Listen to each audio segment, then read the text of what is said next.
मला कमेंटमध्ये भरपूर जण विचारत होते, की बाबा तुमच्या शेळीची तब्येत आता कशी येते बघा काहीतरी अशी तब्येत आहे आपल्या शेळीची तिला आहे ना तिचे हातपाय हलवताच येत नाही काहीच म्हणजे पूर्ण पॅरालाइज झाली ती एकदम कडक आणि तिचा चारा पाणी ना आम्ही अक्षरशः इंजेक्शननी करतो म्हणजे गव्हाचं पीठ वगैरे घेतलं ना तर त्यालाच गरगूट करायचं आणि तेच इंजेक्शन मध्ये भरून तिला पाजवायचं.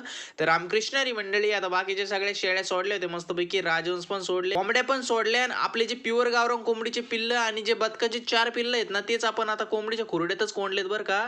आता थंडीपासून संरक्षणसाठी असं ग्रीन नेट पण टाकलंय त्यांना.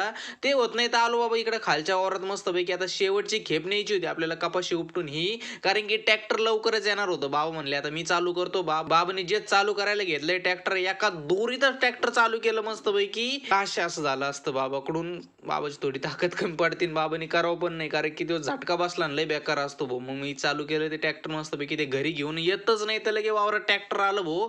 घेतलं मग सगळं फरटून आता आता उद्या आहे ना आपल्याला गहू पण पेरायचे बरं का रोटा बेटा सगळं मारून होतंय असं वाटतंय मला आज आता बघू.